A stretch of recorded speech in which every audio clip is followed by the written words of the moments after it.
Tax ಅಧಿಕಾರಿಗಳು ಸ್ಪಷ್ಟವಾಗಿ ಹೇಳಾಯಿತು ಆ ಡೈರಿನೇ ಫೇಕ್ ಅಂತ. ಮತ್ತು ರಾಹುಲ್ ಗಾಂಧಿ ಹತ್ರ ಬಾಯಲ್ಲಿ ಇನ್ನೊಂದ್ಸರಿ ಸುಳ್ಳು ಹೇಳಿಸ್ತಾರೆ ಕಾಂಗ್ರೆಸ್ನವರು. ಅಧಿಕಾರಿಗಳು ಏಜೆಂಟ್ ಅಂತ ಹೇಳ್ತಾರೆ. ಅಲ್ಲ, ಅದಕ್ಕೆ ಹೇಳ್ತಾರೆ ಅಧಿಕಾರಿಗಳು. ನೋಡಿ, ಇನ್ನೊಂದು ಹೇಳ್ತೀನಿ, ಗೌಪ್ಯತೆ ಕಾಪಾಡಬೇಕಾದಂಥ ಕರ್ತವ್ಯ ಮುಖ್ಯಮಂತ್ರಿಗಳು.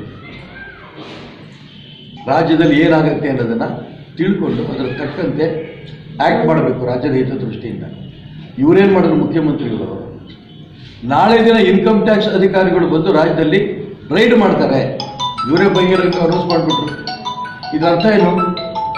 ಯಾರು ಕಾಂಟ್ರಾಕ್ಟರ್ಗಳು ಅಕ್ರಮವಾಗಿ ಇಟ್ಕೊಂಡಿದ್ದೀರಿ, ಯಾರು ಈ ಸರ್ಕಾರಿ ಅಧಿಕಾರಿಗಳು ಅಕ್ರಮ ಹಣ ಇಟ್ಕೊಂಡಿದ್ದೀರಿ, ಅದನ್ನು ತಕ್ಷಣವೇ ಮುಚ್ಚಾಕ್ಬಿಡಿ, ಬೇರೆ ಬೇರೆ ಕಡೆ ಸಾಗಾಟ ಮಾಡಿ ಅಂತೇಳಿ ನೇರವಾಗಿ ಮುಖ್ಯಮಂತ್ರಿ ಸೂಚನೆ ಕೊಟ್ಟಂಗಿದೆ. ನಾಳೆ ಇನ್ಕಮ್ ಟ್ಯಾಕ್ಸಲ್ಲಿ ಬರ್ತೀರಪ್ಪ, ಹುಷಾರಾಗಿರ್ರಿ ಅಂತ.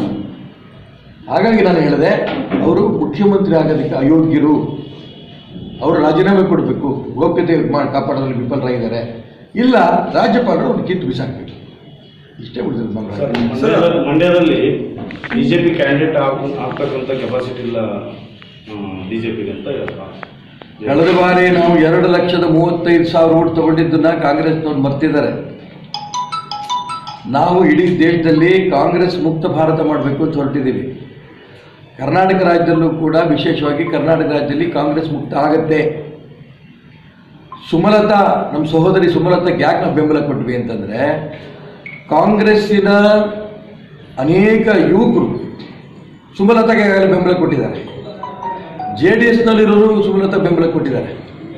ಸುಮಲತಾ ಹೊರಟಂಥ ಸಂದರ್ಭದಲ್ಲಿ ಕಾಂಗ್ರೆಸ್ಸಿನ ಧ್ವಜಗಳು ಅವ್ರ ಜೊತೆ ಹೋಗ್ತಾ ಇದೆ, ನಾಯಕರುಗಳು ಕಾಂಗ್ರೆಸ್ ಜೊತೆಗೆ. ರಾಹುಲ್ ಗಾಂಧಿ, ದಿನೇಶ್ ಗುಂಡೂರಾವ್, ಸಿದ್ದರಾಮಯ್ಯ ಅಂತಾರೆ ನಾವು ಅಶಿಸ್ತಿನ ಬಗ್ಗೆ ಕ್ರಮ ತಗೋತೀವಿ ಅಂತ. ಏನೂ ಕ್ರಮ ತಗೊಳಕ್ಕಾಗ್ತಿಲ್ಲ. ನಾವ್ಯಾಕೆ ಸುಮಲತಾ ಬೆಂಬಲ ಕೊಟ್ವಿ ಅಂತಂದರೆ, ಕಾಂಗ್ರೆಸ್ಸು ಮತ್ತು JDS ಎರಡೂ ಕೂಡ ರಾಜ್ಯದಲ್ಲಿ ಸ್ವಾರ್ಥಕ್ಕೆ ಮೈತ್ರಿ ಮಾಡಿಕೊಂಡಿರೋದು. ಈ ಎರಡು ಮೈತ್ರಿಕೂಟ ಸೋಲಬೇಕು. ಭಾರತೀಯ ಜನತಾ ಪಾರ್ಟಿಯ ಬೆಂಬಲ ಮೈತ್ರಿಕೂಟಕ್ಕೆ ಲೆಕ್ಕ ಹಾಕ್ಕೊಂಡು ಅವ್ರು ಗೆಲ್ಲೋದಕ್ಕೆ ಅವಕಾಶ ಮಾಡದೇನೆ ಸುಮಲತಾಗೆ ಬೆಂಬಲ ಕೊಡಬೇಕು. ಇದೊಂದೇ ಕಾರಣಕ್ಕೆ ನಾವು ತಗೊಂಡಿರೋಂಥ ತೀರ್ಮಾನ. ಈ ವಿಡಿಯೋ ನಿಮಗೆ ಇಷ್ಟವಾದಲ್ಲಿ ಲೈಕ್ ಮಾಡಿ, ಶೇರ್ ಮಾಡಿ, ಸಬ್ಸ್ಕ್ರೈಬ್ ಮಾಡಿ.